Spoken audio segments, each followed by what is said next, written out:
All right, so we're going to move on. So we talked about measuring length, calculating area.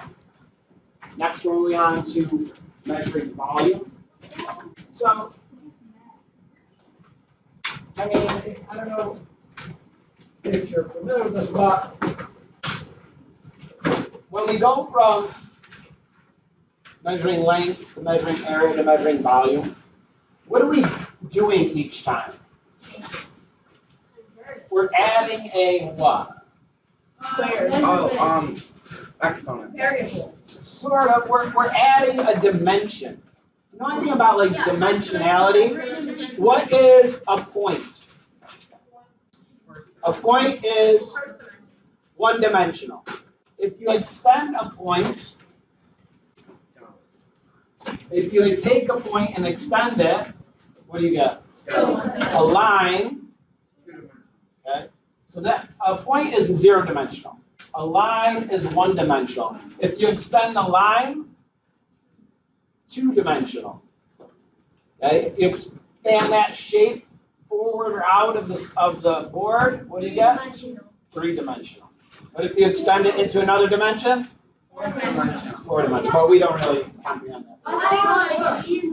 All right. So volume is a measurement of the three dimensions.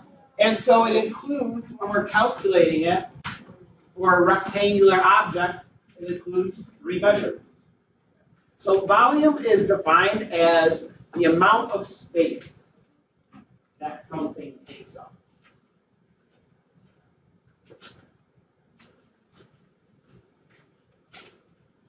The amount of space that something takes up is its volume. And we have sort of two alternative methods that we use to measure the volume of an object. If it is something that is regularly shaped, we can actually measure the size and use a formula to mathematically calculate it. What do I mean by regularly shaped?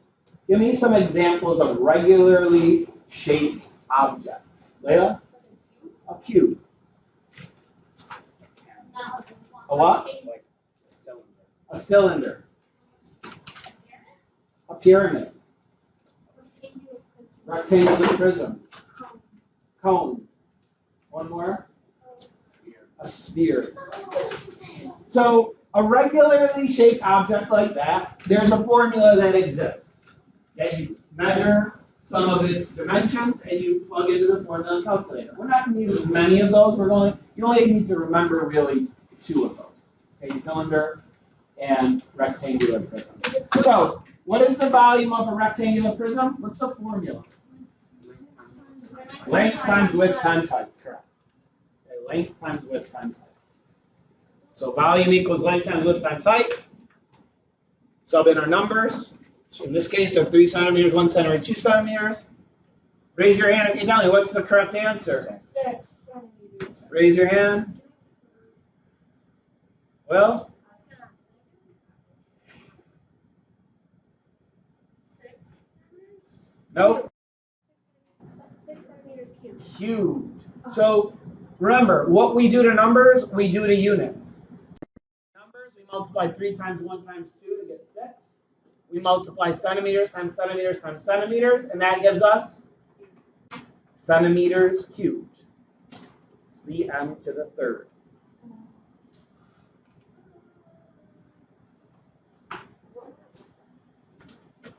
It's in the next drawer down. All right, how about a cylinder? Do you guys know the formula?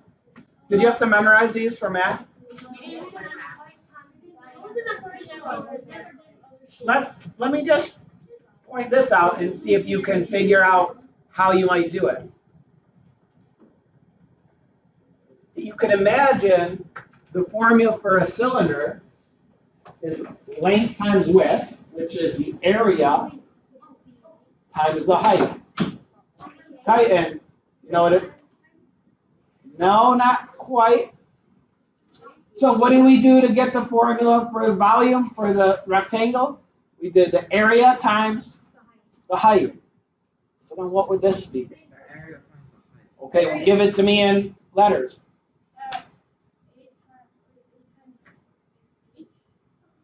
No, but like, how, put in A there. Gavin? But how do I get the A? Let's put the actual numbers in there. No? Balthazar? What is the base of a cylinder? What shape? What is the area of a circle? Pi times radius squared. What are we going to add? Times height. The area of a circle is pi r squared times the height. That gives us the volume of a cylinder. Pi times radius squared. I has an R next to it.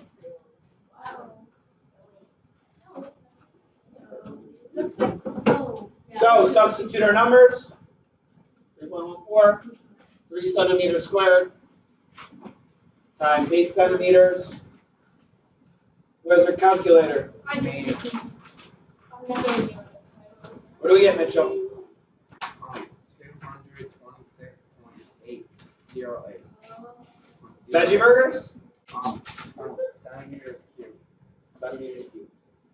226.1 centimeters cubed.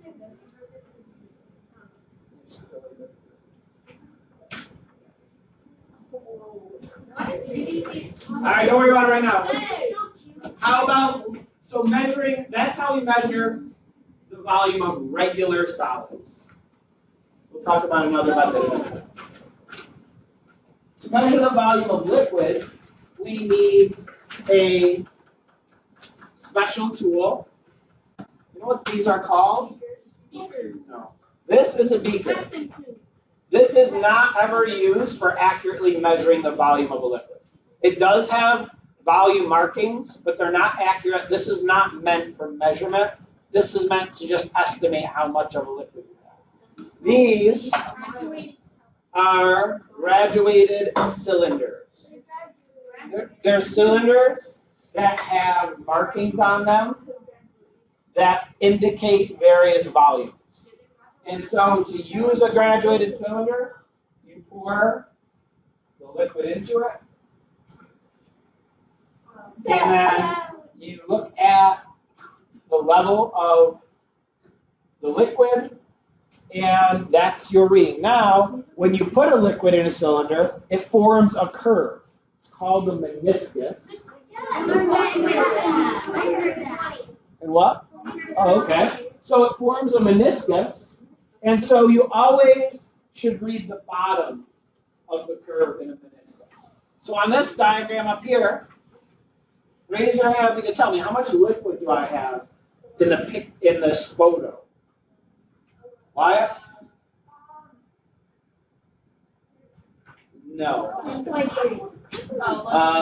Danielle?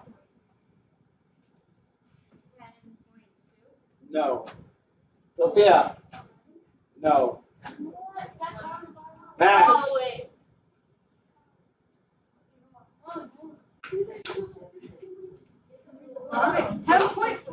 No. Olivia? 11.5. We don't use fractions. 11.5. Yes. That's what I was going to say. So let's look at this. So you have to be careful, because if you look up here, different graduated cylinders, each mark is worth different amounts. For example, on this graduated cylinder, every line is 10 milliliters. On this graduated cylinder, okay, every line is 1 milliliter. On this graduated cylinder, each line is 1 milliliter. On this one, each line is 0.2 milliliters. So what about this one? So we have, if you look carefully at 5, so the long lines are the larger dimensions. So this is 10, that long line. That's 5. So then this would be 6, 7, 8, 9, and this would be 5.5, 6.5, 7, 7.5, 8. So here we have 10, 10.5, 11, 11.5. So that's 11.5 milliliters. You always have to be careful and look at the graduated cylinder in order to know how best to read it. Gases. So volume of gases. Gases volume changes depending on the container that they're in. For example, right now, what's the volume of the gas that's in this container? It's filling up the entire container, right? Gas take up whatever space they're given. So we're not going to measure the mass of a gas in class while you're sitting in your chair. What's so funny? Oh yeah, it rhymes. Yeah. So the units we use in volume, there's a couple of units we might use. So when we are using the mathematical method and measuring the dimensions and multiplying, we use centimeters cubed typically. When we're measuring with a graduated cylinder, we use milliliters. A milliliter and a centimeter cubed are the same volume actually. 10 milliliters of water is the same as 10 centimeters cubed. Now we get to a point where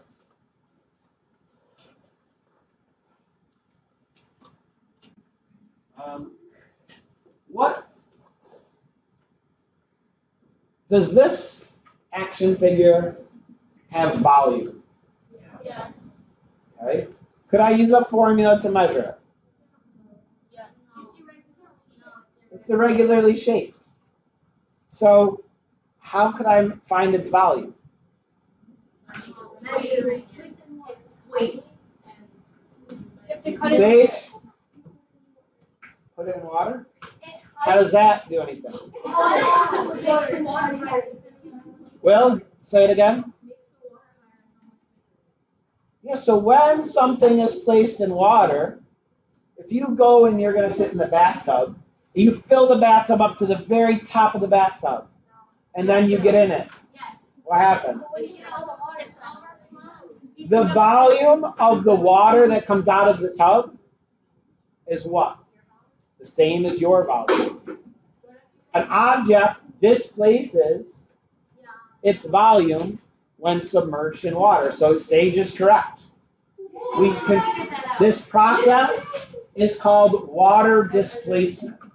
So in water displacement, what you do is you take an amount of water, put it in a graduated cylinder, you read how much liquid is there, you place the object in, and then you record the volume again, and the difference is the volume of your object. Now I could do this.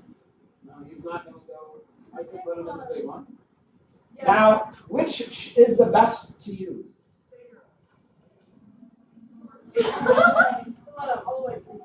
As small as you can go. So the question is, which graduated cylinder should you use? And Jake is correct. You always want to use the smallest one possible. How come? Why would you use the smallest one possible? Why? It's more accurately marked. Remember, what did I say each line was worth here? 10 milliliters. So I can only be accurate to the 10 milliliter mark, which is not that accurate. If I could somehow fit this in the littlest one, I could be much more accurate. So you always want to use the smallest graduated cylinder possible. So right now there is 700. No, there's. What is the yellow thing around the ring? There's 280 milliliters of water. What is the yellow thing? It's like he's in a BAFTA thing. And now it is about 300. What's the volume of 20 milliliters? What does the yellow thing do? This, in case this knocked over, it would land on this and not on the glass and wouldn't shatter. All right.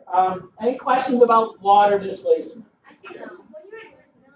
I want to show you an alternate way of doing this. Because for some objects, you can't really find a graduated cylinder large enough, like a human. You know, I mean, you're not going to go in a graduated cylinder. This uses the principle you guys were just mentioning about the bathtub. This is called a spill tank. If I pour water into it,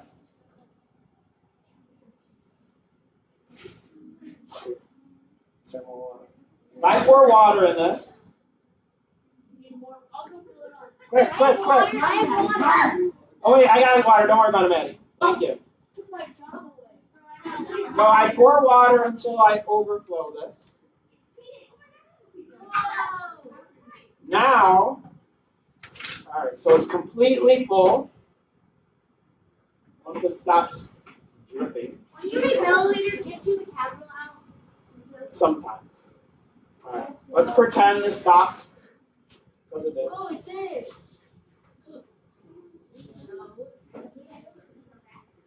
So now that we have a full bathtub for, this is Han Solo.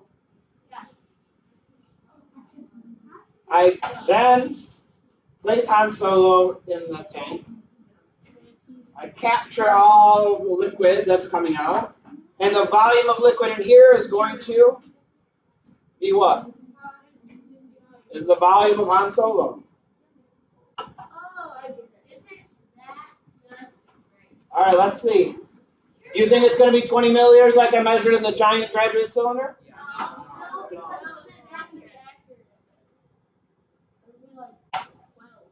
All right, it is 26 milliliters is Han Solo's volume. All right, if I took 55 milliliters of water, I add a small rock. The water level goes up to 63. What's the volume of the rock? 8. No. 8 milliliters. Yes, 8 milliliters. All right, any questions about measuring volume? Oh yeah, campaign, Josh. What you do wrong?